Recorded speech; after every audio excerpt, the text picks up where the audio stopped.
365, no sleep. Wake up. 365, no sleep. Wake up. 360. Welcome to the Gain&Retain365 podcast, where our goal is to educate and motivate aspiring entrepreneurs on how to get started in the business world. Today we have the pleasure of speaking with Thomas Brown. How you doing, my brother? Not bad. Appreciate you having me on, man. Man, I'm glad that you're here, bro. Yeah, no problem. For sure. How's your day going so far? It's not bad, you know. A lot of folks don't get up early in the morning, so it's refreshing seeing other folks up. It's not even super early, but it's just refreshing. Right. Yeah. Right. That's what's up, man. So diving right into it, man. How long have you been into videography? Bro, we probably got in it in 2017 or so. Was doing just YouTube videos, trying to make money on YouTube. Okay. Everybody want to be a YouTuber. We made $0. Okay. And then probably back in 2018 or so, I had a female friend. She was a real estate agent, and just jokingly, she had said, "Hey, you want to do a real estate video for me?" Never done a real estate video. Did it. It was awful. I'll show you the video. It was terrible. She paid me $100 from it. I posted that on Facebook. Everybody loved it. Really? A guy had said, "Hey, Thomas, you mind doing a wedding for me?" Don't know how the two correlated to each other. Right. He was like, "Have you ever done any?" I hadn't, but what I did was, I didn't tell him I didn't. I went and found some content from another wedding videographer. I was like, "Bro, I can do something like this. It's gonna look super similar." Man, he's being 100% transparent. Bro. A lot of people wouldn't share that. Continue. Bro. So I did that. I was like, "It's gonna look super similar to this." It didn't look super similar to this. It was good, but I found out I didn't have the right equipment. But so I did that. He loved it, and that's all. Him and his wife loved it, and from there, that's how we kind of started on the wedding side. And so we were doing weddings for about 2 years, 2 and some change right now. And then real estate broke into its own thing, and then corporate and commercial broke into its own thing. So you accidentally walked into this path. Yes, that'd be a great way to explain So it. your YouTube channel was a failure. But you had a friend suggest that you record their wedding. Yeah, so she asked her to do a real estate video. She Right. saw that I was doing YouTube Right. at the time. And then, do we got time? I can go to the back. So what happened was, let me tell you what happened. Give it to me. So I'm in the military full time, for those that didn't know, and I was doing this segment called. It was basically just military comedy, just so civilians kind of know what we do in the military is not that bad. My leadership at the time did not like it. It was telling me to take it down, shut it down, and I didn't know the reason why. But I guess it was giving too much insight on what is not really that deep for what we do in the military. So I converted doing military stuff converted that to what's called Black News Network, where I would take everyday content and I try to make it funny way as a civilian. Okay. They ain't like that neither. Really? Bro, that was heated. Let me tell you how it all flipped around though. In 2019 of July, a position opened that they needed someone to do marketing, social media, video, photo. There was nobody in the battalion that could do it except for one person. And so, Yours truly. bro, so I ended up putting in for the position. There was nobody else that interviewed for it. Ended up getting it. I never brought it back up like, why was y'all hating or anything? Right. But it worked itself out. Look how God works. It worked itself out. It was amazing. But yeah, all from bad YouTube videos. Bad YouTube video. Okay. Wow. And so the first video, the first wedding video, it was horrible as well. It wasn't great. It wasn't I was great. probably on YouTube for probably 2 days before, just learning techniques, learning equipment to buy. I invested in basically a master class, a video with other people that do video, pick their brains. It was okay now looking back, but yeah, it wasn't great. So majority of your techniques, this was self-taught. You didn't do any traditional training for videography. Ain't nobody got no money for that, Justin. Ain't nobody got no money for that. All YouTube University. YouTube. Now I am fully open telling folks, no, bro, you need to buy this course. This is going to save you a ton of time in the learning experience. But at the time, didn't have the money for that. Okay. So everything was on YouTube. Okay. And you can't go wrong with YouTube, man. It's not bad. It's not. Folks don't need to tell you if it work or it don't go. I go straight to the comments when I go to a video. Smart man. Exactly. So Smart. like, nah, don't worry about this one. Wow. Keep it working. Wow. Wow. So it seems like you've been at it for about a solid 3 years, right? So from the beginning, what were some of the trials and errors that you encountered that kind of made you stumble? Man, bro, I'll kind of go through each of the companies. So for the real estate side, agents have preferred individuals who they work with. Not necessarily a company, but typically they're individuals like you and I that may do this on the side. And agents, those are usually their friends or family members, or an agent told another agent. And so getting into that space was difficult because my whole philosophy is if it ain't broke, don't fix it. Right. With agents, if it's don't broke, don't fix it. If it don't cost me a lot of money, don't pay for it. So it was a whole different market. And so I kind of have to find a way to appease to them. How did you break through that barrier? The biggest thing was offering more value. So Man, you said it, man. bro, You said it. and so it's a big philosophy that not that I coined or anything, but I call it free to fee. And so every time I'm doing a project, whether not all the time, but if I'm doing a project I really want to connect with somebody, or I want to connect with the business, I always pitch them something that's low overhead for me, and I say, hey, I want to do this for you, and I always coin it as a way to introduce myself and to show you the quality of our work. Those are the only things. That way they don't have any, they're not out anything if it doesn't go great. Right. So those are the only two things I want to offer you as a way to introduce myself, show you the value, and that's really how I built the real estate media side, which has been extremely well. On the weddings, little different ball game because they don't have this. You typically don't want a reoccurring client for weddings. No. You know, you typically don't. No, I wouldn't expect that. So a lot of that is basically a referral, and so you're just showing a great experience being there for them. Okay. Anything they need, I'm always there for them. And then on the commercial and video, and the commercial and corporate side, it kind of goes back to the real estate media, offering those two things. I want to show value by introducing myself and showing you the quality of our work. I want to go back to that, but you specialize in real estate. Is that your main focus? Real estate is probably a good, maybe 70% of the income. Okay. Right now. Okay. Reoccurring clients. Can we flex on here a little bit? Sure. Okay, so last year was our first full year during COVID. We made around $55,000, and with just real estate agents. Super lucrative to get into. There's a lot of money in Central Arkansas. Goodness. And this is a separate income. Your main income is from the military. That's right. So that's my 9 to 5. Go ahead, my brother. So 9 to 5, bro, and then working on the side. Wow. Wow. Okay, so how complex is the real estate videography?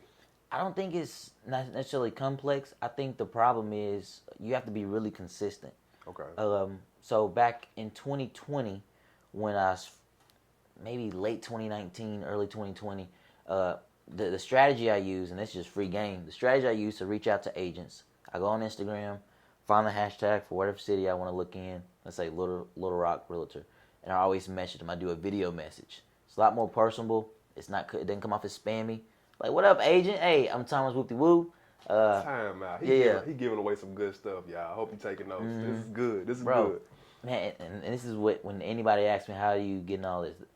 The problem is, I think a lot of people don't want to get on video because it's kind of uncomfortable. I'm always behind the camera. This is slightly uncomfortable for me, but video message. I can't tell. You're right. I can't tell. You're just making the environment nice is what it is. You're just making the environment real nice. We're glad to have you, Man, so reach out to 5 agents every morning, reaching out every to day. them, every single day. You did it today already? I've already done it. Okay. Like they're usually up around 6:37, and like we talked about earlier, you can see if they left you on red. So I probably, what's crazy is, we can get to analytics later, but I do my video message every morning. I go on about my day. Hey, agent, whoop-de-whoop. I'm Thomas, owner of Avery and Bryant Real Estate Media. I'd love to shoot your next listing completely on us. Is that something you'd be interested in? I always give them a way out. Is it something you'd be interested in? Right. I've probably got about a 80% success rate of them telling me yes or no. Okay. And then from there, if they take me up on the offer, we got about a 92% success rate of them being a return client. Wow. From the free to fee concept. Okay. The thing is, I don't give away what costs me a lot of overhead. It doesn't cost me a lot to do a photo package. That's why I'm okay with giving away for free. I wouldn't dare do a branding video, which takes a lot more resources. But that's typically what I do for that side of it, and that's why I think we've been so successful. And then the photography side is less time consuming. It is, yeah. That's the actually. So believe it or not, 80%. Even though we offer photos, videos, drones, 3D, virtual, like anything you can think of for real estate media, we offer it. But a good probably 80%, 85% of the income is strictly from photos. What agents are now, I don't know if it's something I end up doing. I had a campaign where we were basically talking crap to agents that use cell phones. And when we did that campaign, probably spiked up at least like 40% from agents just switching over. We didn't do it from a way to kind of bash them, but we kind of showed them a different approach to use it, where you can get something both affordable, it helps your client out, and it just makes you look good It's as more an professional. agent. Are you into the 360 photos and video? I do. So what's wild is when COVID was really hot, we had a lot of agents that were using it because that kind of defeats or it alleviates from them having to be there. So we were doing that for a while. We still have the equipment, but that's probably depleted to probably like maybe 10-15% of agents using it. Was that equipment inexpensive?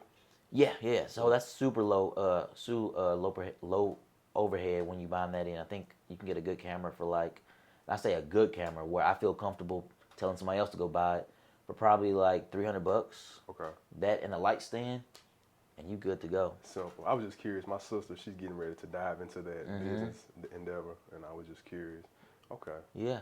Wow. So, besides you get up every morning, you reach out to 5 agents. 5 at the minimum. Consistently. Oh man, let me tell you this, bro. So 2019, 2020, I've been doing that, and at that time it was text messages. What's wild is we're talking about full circle. So the agents that I reached out to, they'll hit me up on Instagram. Hey, Thomas, so and so told me to recommend you. It's as if they didn't see the message that I sent them, and I sent it to them, but I just leave it alone. Right. At that time, it's not free. At this point, you come to me at this point. Yes. So we go ahead and tax them for that kindly, and but it's just wild that when I reached out to it first, they weren't having it. Right. But now they coming on back, being consistent. That stands to say a lot about clientele, man. Your clients tell. You know what I mean? So they got a good referral from a friend. That's right. They want to reach out to you. But maybe a month or so later, you were in their inbox. I was trying to give you the space. For free. For free. But now you got to pay for it. Now you got to pay. You got to tax you a little. I got just a little bit, though. A tad. For sure. Okay, man. So after we get these 5 videos out the way, are they pre-recorded? They're not every morning. I'm either in my office or I'll do a couple in my office. The other ones I go outside. Okay. That's more so kind of to work out the juice because the first, and I say 5, I do that at a minimum. Usually I'll probably hit around 7 or 8. Okay. But the first ones are usually a little bit spicy. It's early morning. You got the morning breath, the morning grog.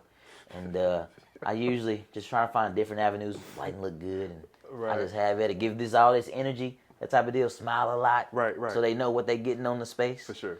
And that's what I do every single morning. Every morning. After we check that off the list, what's next? Let's move through the day. So my daughter's in pre-K now, so I end up taking her, or my wife usually probably takes her to pre-K. And then from there, I always go to email, see what we got new coming in. And so what's great about automated systems is let it do its own thing. You got to invest a little bit of money. But at that point, it already knows who has a project that day, whether it's me, my wife, or my other contractors. They'll already know. And I basically send a text to follow up, hey, you guys saw that email, you good to go, yes or no? And they rock and roll. And from there, I'm at work. What's great about my job is I'm doing social media, marketing, videos all day, every day already.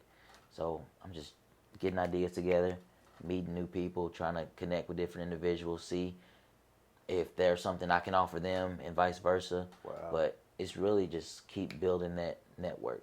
That's amazing. I like how your 9 to 5, it goes hand in hand with your own business. So even though you working your 9 to 5, you still can delegate. You can do some of your tasks, and then come home and continue to work on your business. Wow, that's I definitely got the good end of the stick. For sure, for sure, man. So starting out, getting your equipment and getting all of that stuff together, man.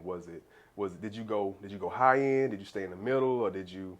Man, that's a great question. When I first started, I bought a camera. It was called a SL2, and I bought it not knowing what I wanted it to do.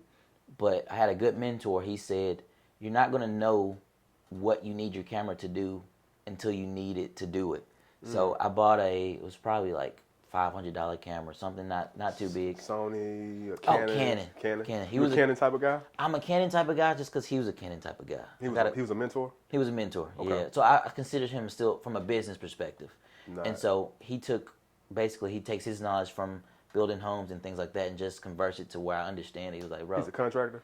So he runs what's called Graham Smith Construction. I think they're like the number 3, 2.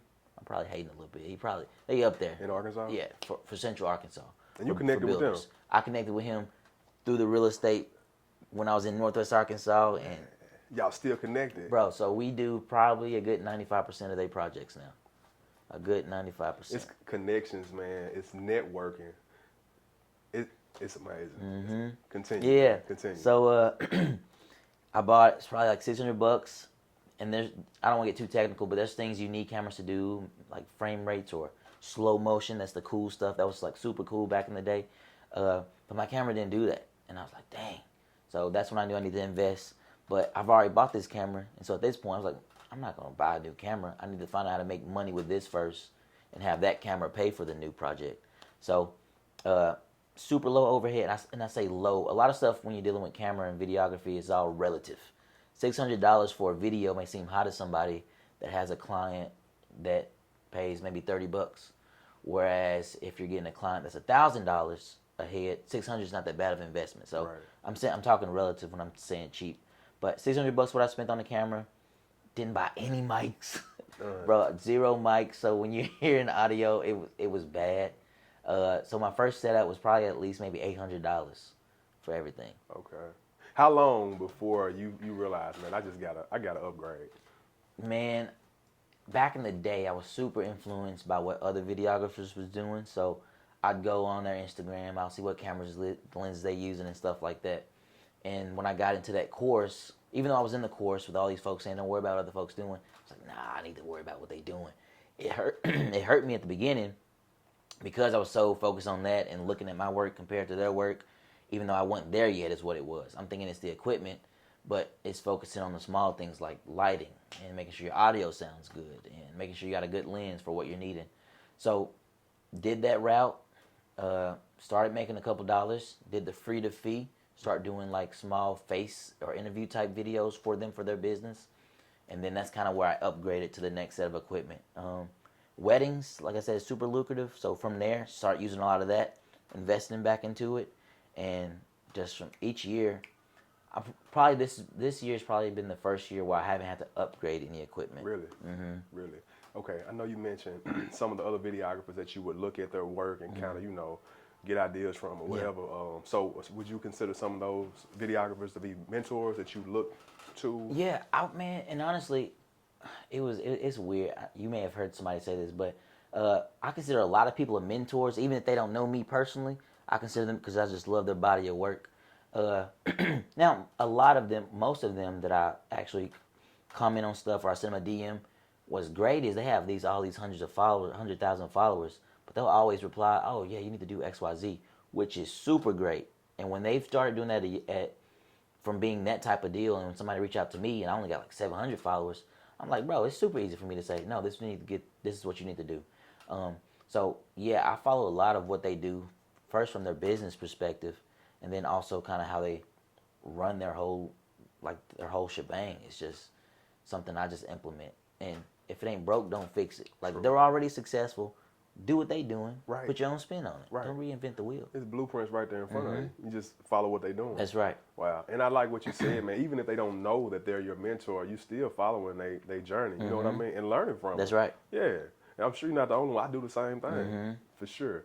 Okay, man. So I know it's more real estate than anything. Is that your preference over weddings, over the commercial? You would prefer to go do real estate over anything else? Man, I wouldn't say over anything else, but the thing with real estate is, so I consider my real estate is more of a volume-based business. It's not amazing money or anything. All my prices are right there on my website, so it's not anything new or different. It's very competitive rates for what everybody else is charging. The overhead that I put in for it isn't a lot. I probably make a good 80% profit margin on it, because we can talk about outsourcing later. But believe it or not, all the work that you see, a good chunk of it, I don't even touch it. Really? I'm the facilitator. I make it happen, and then I got editors that do a lot of stuff. Okay, so you outsource the editing? That's right. 100% or just A good 90%. So weddings, I still take I still take most of my weddings. All my real estate stuff I outsource because we do what's called a 24-hour turnaround on everything. wow. So I can't do that. I did that probably for 2 weeks. I was like, nah, this ain't for me.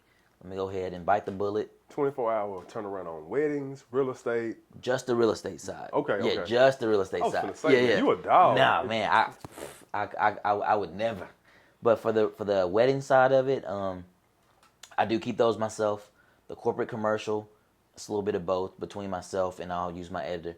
But if I had to choose what I want to keep, man, the real estate and the commercial is like right there. The reason being, on the real estate media side, you can probably get a client. They'll use you maybe 3 times out of a week, selling homes, especially now because it's amazing. Right. And so that's easily $600 to $800 a pop just with that one agent. And now we have about, it's not a lot honestly, but it's really good. You have about 20 agents is what we have now, but they're always recurring agents. So finding people, you don't have to find people that are the best agents. That's why I said it's a volume base. So our prices aren't high, but we have a lot of people that do a lot of work. That's good. On that side. On the commercial side, which is I love, you see my smile getting bigger. So we do retainers to our big clients. Okay. And I'm telling everybody about retainers, how to effectively do them. How does it work? So let's say we reach out to a mortgage lending company. We just did a project with them, or we're in a project with them. What typically happens is they'll say, "Hey Thomas, I want a video," or "Hey Thomas, we need this project." Cool. Mm-hmm. Back in the day, as a videographer, I was like, "Great, yeah, we can create that video for you." Now it's more of a strategy. It's more of a business talk, and that's kind of how we get to the larger clients. And so if Justin said, "Hey man, I need a video for social media," my immediate question is why do you think you need a video for social media? And at this point, I'm doing 2 things. I'm letting the client tell me why they need a video, and I'm letting them know, or they're telling me why they need me to do it. But usually we'll take their idea about why they need it and we'll kind of change it to, will that get them more money? That's ultimately, hey, what you're doing, will that get you more money? Right. For the 5% of our clients that aren't looking to get more money, and maybe it's just for engagement, cool, that conversation is right there. But everybody wants more money. Right. Money and leads. So what do we have to do? That's what we're going to do. That's what we're going to talk about. So we're talking about a strategy. So let's take barbers. This may be a simple one. Let's take barbers, for instance. So Justin needs to be able to bring in more people. Mm-hmm. Justin can only bring in more people if more people know about him. So the only way we know about people is when they have about us, learn about me, those type of contents. I don't know nothing about Justin. Outside, if a homie tells me about Justin, now I'll come in. Right. But outside of that, I don't know you. So now we're creating content that's going to show who you are. That's the very first piece of project we do. So we're always pitching that to a client. We need a brand message video. Very first thing. And after that, let's learn about what you want to sell. You got the beautician side over there that do the hair and stuff. You also do the barbering right here. You do the facials. Let's highlight these as individual services and not give away the whole cow. Let's get a little bit of the cow away. Right. So they know when they coming in, they're getting all this. And so that strategy is cool for a month. For a month, if that. Unless you just got some really creative video that no one has ever done in the world. But remember, nothing's never been done before. Everything's been created. Right. We're just repurposing it, putting out a little swang on it. So at that point, hey, we're telling them it's only been done for a month. That's it. Okay. After that, a good strategy or a good marketing campaign usually lasts about 3 months. And so, what's the second phase? What second phase is some of the similar stuff. So you've already offered your facials and haircuts. Let's say that's like your bread and butter. You do the whole wax and the hot towel, get the brothers in here, making them feel good. Right. And so we got them in the door. And as we're looking through our campaign, we saw that they may have clicked the link, may have liked it, but they didn't buy nothing. They didn't book. So you kind of need to push them into a next phase or into your funnel, which now maybe give some away, get that facial away, But within the campaign, without getting too technical, you're targeting just that guy, just that person, just that lady who maybe saw that ad but didn't buy anything yet. So we were like, all right, I saw you saw it.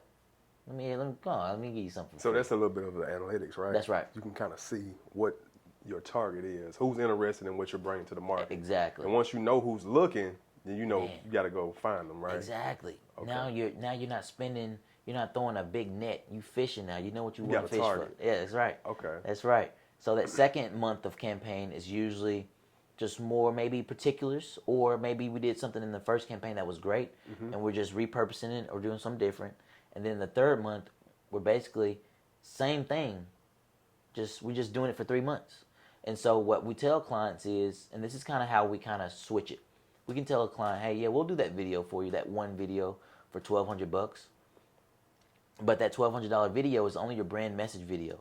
People usually buy from people they like, trust, and know. You know, that's it. Absolutely. They know you, Absolutely. but we don't know what you do now. Yeah. So now you got that one video you paid some goo up for, but now you need other content. Right. And so that's why we pitch the retainer. Like, hey, you got us for at least 3 months. We only do retainer contracts for a minimum of 3 months.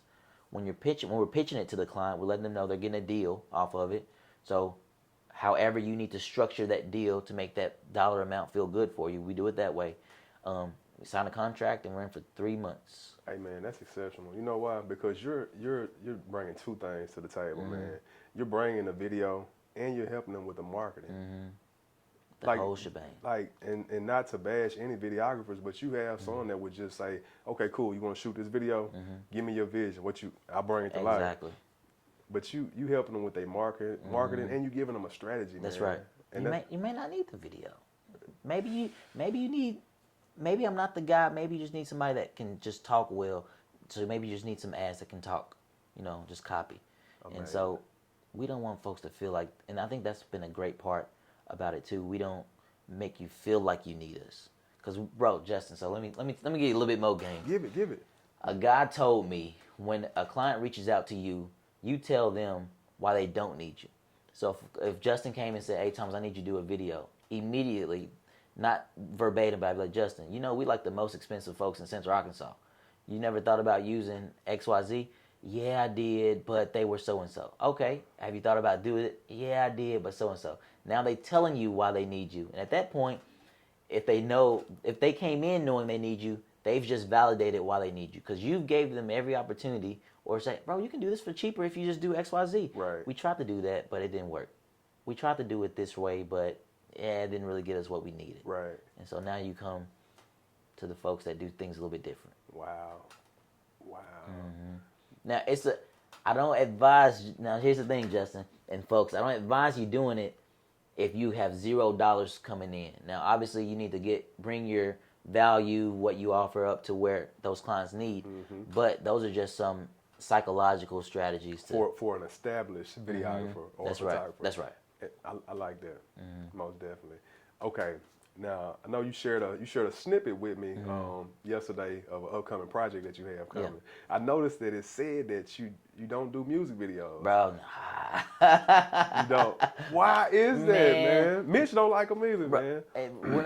When I saw a buddy of mine do music videos, super lucrative. It's for one, it's super cliche when it's our folks doing music videos. Same thing every time. Every single time. Every time. There's the same three elements. You got the old home, you got the cars, and you got the guns. Those are usually the three. And the money. The three elements, yeah, and the money, and the girls. You have all these elements that are usually the same each time. I experimented with a music video, and it wasn't for one of our folks, but it was something completely different for a guy who. Something think of an artist, Khalid. You know Khalid? So that type of vibe, mellow. That type of vibe. Loved it, super easy. But I was like, this was cool, but it's not my cup of tea. But I don't do music videos because there's a guy named Monjo Mac who did a story. It was actually a bullet in the gun. Oh my God. And that was, so he did a mini series about that whole experience.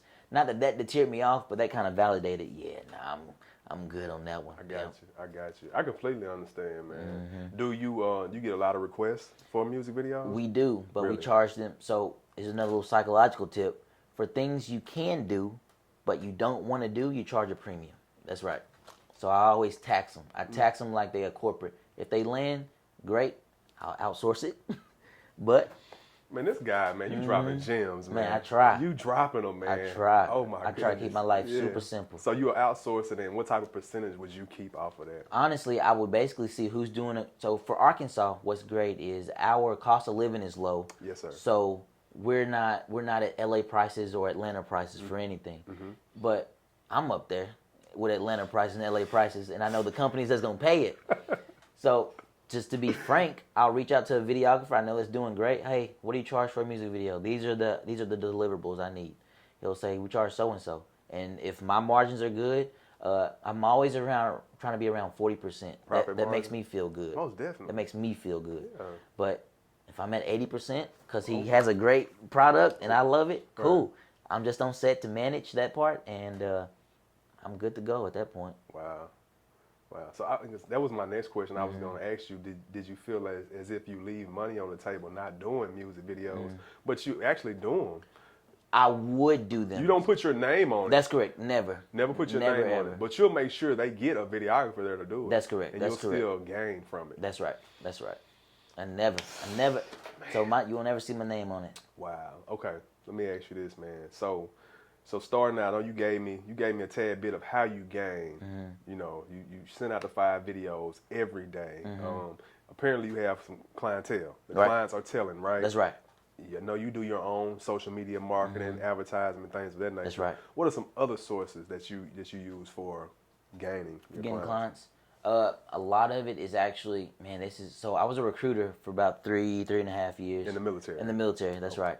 So a lot of my stuff is more ground roots, so I'll actually go to the company. You hit the ground. Bro, Boots on the ground. I go to the company. Okay. I was like, hey, and this is who I asked for. Who's your marketing manager? You know, give him that lingo that business is. Right. No, don't say, hey, who do videos for y'all? Hey, who run y'all Facebook page? Right. Who's your marketing manager? Who's your guy that runs marketing, social media, and things like that? Kind of give them their lingo.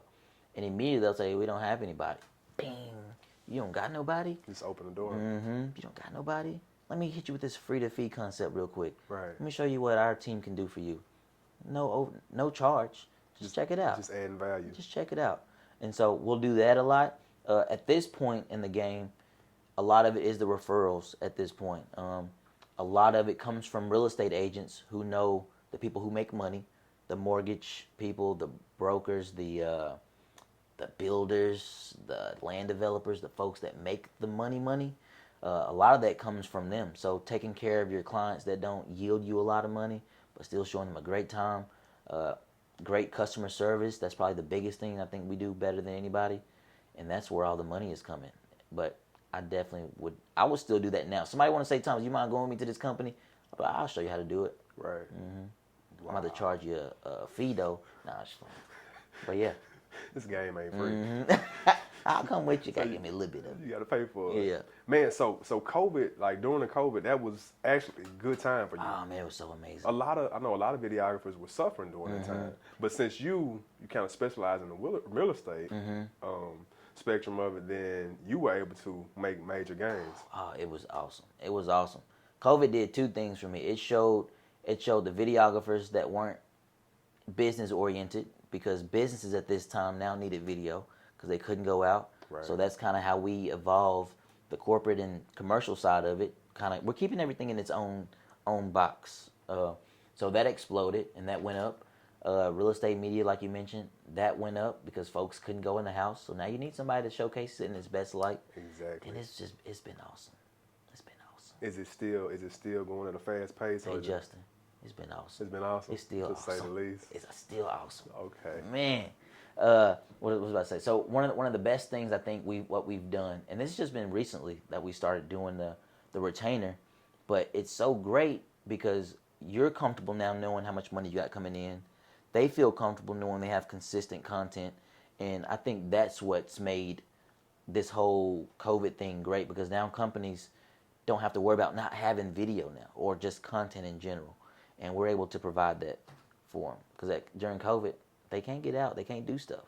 So now you need some folks that kind of can show consistent content. We don't need a $10,000 commercial. We're not Fletcher. We're not the car dealership type of company. Right. But we need somebody that can show us in our everyday life, maybe what we do in the office. And I think that's what videographers aren't offering as much. They just want to offer the one promo to do the cool shots, but you kind of got to change it up now. Got to change it up a little bit. Yeah, you hold a hand along the way, man, and you can get a returning client. That's major. So let me ask you this.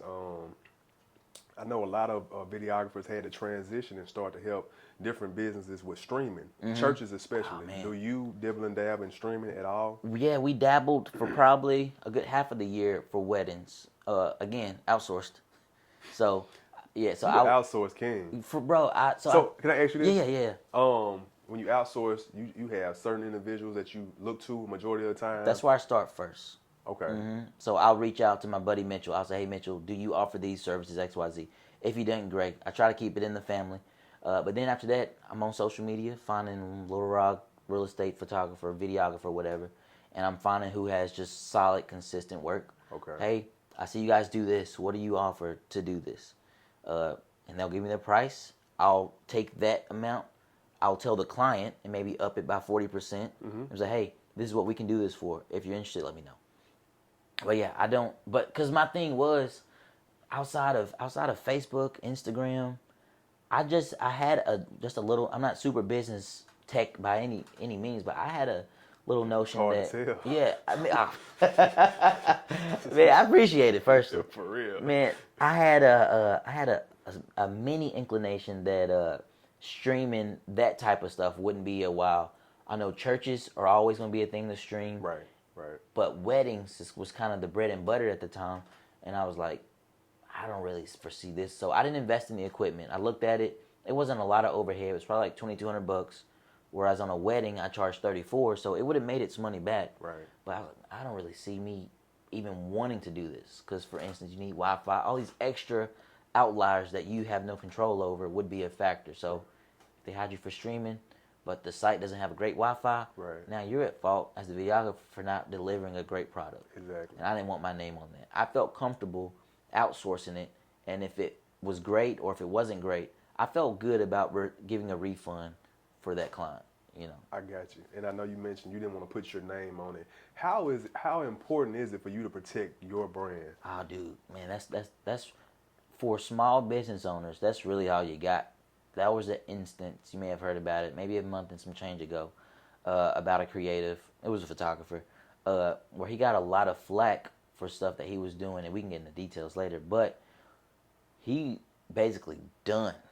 He had a whole venue at this point. He done invested a lot of guap, and because of this one instance that happened with this person, put it on social media, and he tanked.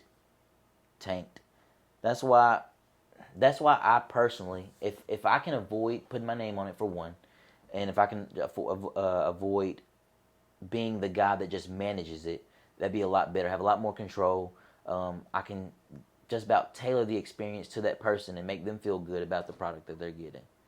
And so, your name is just about everything as a small business owner. I will tell you this though, I didn't put my name on my company for the simple fact, if something was to happen, it's not Thomas Brown Photography, and now it's all tied back to Thomas Brown. For sure. But if I was to sell later or hand over rights to somebody else, it's still its own baby. Right. Wow. That's a good one, man. So, and you kind of touched on it a little bit, but what are some of the techniques that you use for retaining your clients? Oh, so the biggest one is always offering more than what you got them for. For instance, on real estate, we'll offer a 25 photo package. It's always customary. I tell my photographers and contractors, we're always going to go 3 to 4 above what they always ask.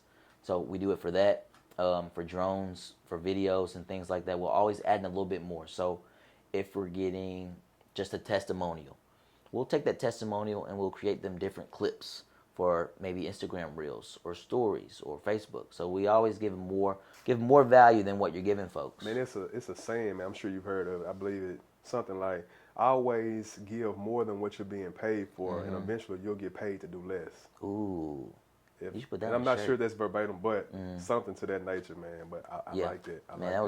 And everything that I'm telling you, like I listen to a ton of podcasts. I'm always trying to educate myself, reading books. So a lot of the stuff that I'm doing is somebody's already done it, and I just retained it and just refined it to what I needed Nothing's to do. new under the sun, man. We all just repeating stuff. Yeah. Nothing is new. Wow. Okay. So I know you said last year 50K Yeah, it's like 55. and 55 knocking 60. So man, this is just a side stream of income, man. This man over half of six-figure market. That's crazy, man. That's crazy. What are you projecting to make this year? We were looking at 115 is what my CPA was looking up. Six figures, man, and a side income, man. 115. My guy killing it, man. We doing okay. You motivation. I appreciate You it. motivation, I appreciate my brother. it. I appreciate it. I think the biggest thing is just being consistent. You know, I preach that all the time, man. folks will ask me, how do you do so and so? I'll tell them how to do it. They won't go out and do it. That's the problem. They don't want to pull the trigger. Or they do. They may do it for a week or so, and then they fall out. Lose the value or lose the motivation. Right. From Right. it. Sometimes it's hard to stay motivated, though, I man. get that. Yeah. I get that. And I think we was talking earlier about having just finding that circle that people can keep you what's the word? Accountable.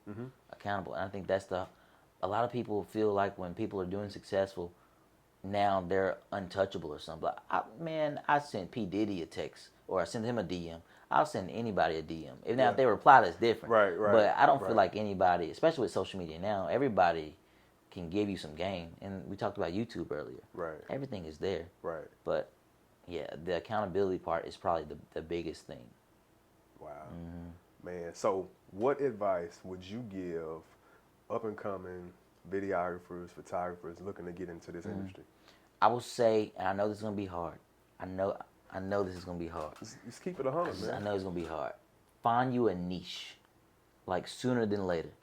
So I'll say the biggest thing is give yourself a timeline. So in 3 months, let's say you're gonna try everything that comes your way, whether it's music videos, baby showers, photography, shooting, headshots for senior portraits. Do whatever you feel like you need to do to get the dollar, because everything is gonna teach you a lesson, regardless if you think it won't or not. Everything is gonna come back. Oh, I remember when I did so and so, that didn't work. Hey, ma'am, have you thought about doing this? Because now you have those experiences from past clients. But do everything, set yourself a timeline for maybe 3 months. But after that, niche. Whether you personally can do all these individuals, niche it into its own category. So would you say the niche in what you like the most or what you're doing better at? Ooh, that's so hard. Because I prefer to not do real estate because I don't want to drive. But real estate is so lucrative and easy, and I know how much value we can give to clients. I was like, yeah, we're doing something different here. That's so hard. You probably got to pray about that one, whether you like it. But the money talk too. It do. You shouldn't be miserable though doing something. True. I feel like I would be miserable doing music videos all day. But I think that the first thing would be, if you like it, great. Okay. Now let's find a way to monetize it and make more money. That would be the approach I would do. Got you. Got you. And you would definitely say it's possible to go the non-traditional route versus going to a traditional school and becoming certified in it. Man, I'll tell you what. So all of the guys that I follow, and videographers know the great videographers. Honestly, there's probably a handful outside of people who do films, like movies. Everybody's been self-taught or been in a course, like all the what we consider the big dogs in videography, because we all know each other. Name a couple of them. So the biggest one is right now. His name is Parker Walbeck. That's a course I invest anybody to invest in. It's gonna be costly. You're probably looking at least $1,200-$1,500 to invest in. But that one particular, I call it a school online course, has everything you need, from what gear to use, how to shoot, how to land clients, weddings, sports, travel, video. A to Z. Everything. The thing is, now that you invested the money, folks oftentimes just let it sit. And that's the biggest thing. I heard that. So Parker Walbeck is who I said at the top for video. And then you have a gentleman named Peter McKinnon for the photo and video side of it. I've heard Mitch say that name before. Yeah. So those are the two people I would have people check out first. And then from there, you'll kind of branch off into finding different niches. And you can just kind of just leech on to them, man, and just follow their every move. Yeah, and you know what's dope is they give so much value is you don't even have to buy the course. Like a lot of their stuff is on YouTube. They both give free game just about every week. They're giving something out. So when I first started the weddings, before I invested into the course, Parker Walbeck already had a good collection of things on YouTube. So I felt like even with that, now there may be a little bit of learning curve because you're not getting everything. Right. But that's a great starting spot to be at. And he'll got courses to tell you how much to pay for gear. Like you could probably spend $1,500 or less on a full setup and be good. Really? And be good. I should have watched that course. And be good. And be good. You can't go wrong with Sony though. Yeah, man. I'm not disappointed. It's good. Okay, let me ask you this, man. So what's next for Thomas Brown, man? Man. What do you have coming up in the future? So Spoiler alert. That's right. Here we go. So we're hearing it first. So a lot of the times when people are asking me stuff through Facebook or Instagram, it's usually the same things. Like this, like how to find clients, what gear to buy, how do I shoot so-and-so, how does this audio sound? So my wife and I, we were talking like, man, we're getting some of the same things. I think it'd be great to do a workshop. But the problem is, for most videography workshops, you leave with all the value. Great, I know how to do it now, great.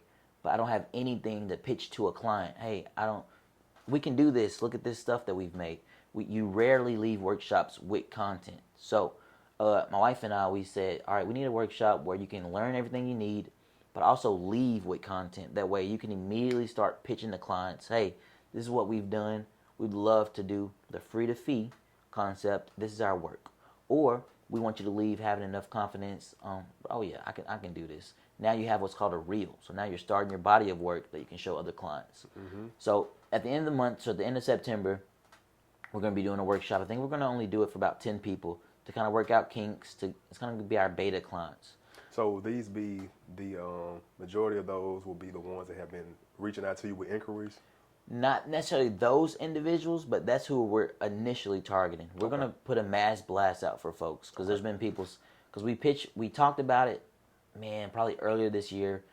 It just didn't feel like the right time. But now we have everything in place. We have the content in place. We have the resources in place to actually help people out. Because what's going to happen is the videography workshop is kind of going to be a leg into our big workshop we're going to be doing in November. That's when we're going to be bringing out, I guess, spoiler alert too, bringing out photographers, people that do filmmaking. So you'll have an array of creatives, branding and marketing. So you'll have everybody there for you to have. You want to go into video? Great. This is how we do it. Filmmaking, great. This is how we do it. Photography is how we do it. That's amazing, man. You're going to provide access to so many different people. That's amazing, man. What's the date on this first project? So the first one we're looking at September 24th. Okay. And I got to hold myself to it now that I'm saying it right now. So September 24th. It's out there, man. It's out now. It's in the atmosphere. It's out now. Yeah. So like I said, we're going to do something pretty small. It's going to be super limited. But we like it that way because me, myself, and my other partners were able to actually tailor it just for you for what you're needing. It's more personable. Yeah, I love that, man. I love that. So, and your wife, she does. So my wife is our creative director. So a lot of the times when I'm shooting, I'm just in the zone and I'm shooting. A lot of the times she'll notice things. Hey, your shirt. Hey, you need to make sure that's in the right spot. You got to get a different perspective. That's right. Somebody that's not in the videography space, they're like, Thanks. that don't look good. Right. You know, and so she's been super helpful. She helps me with the editing, the behind the scenes, the customer relationship. So she's now in the process now where she does reaching out to the agents and things like that. So a lot of the times we're putting things in place to make both of our lives easier. That way we're not all doing the same thing and stepping on each other's toes. So we can divide and conquer is what they say. Man, that's dope, man. That's dope. Hey, man, you've been amazing, man. Appreciate you. You've been amazing. I appreciate you for coming Yeah. out, man. I want you to give them your social media. Yeah. How can you be reached, man? So our main one is New Elements. That's NU Elements. That's on Instagram, Facebook. We got Avery and Bryant. But I'll tell you what, reach me out, hit me up on New Elements, and from there, that's where all the magic happens. Got you. That's our umbrella company. That's our umbrella company. My brother, hey, man, we appreciate you, man. Wish you the best on whatever endeavors that you're a part of, Thank man, you. in the future. And be blessed. Appreciate you having me, bro. For sure. 365, no sleep. Wake up. 365, no sleep. Wake up. 365.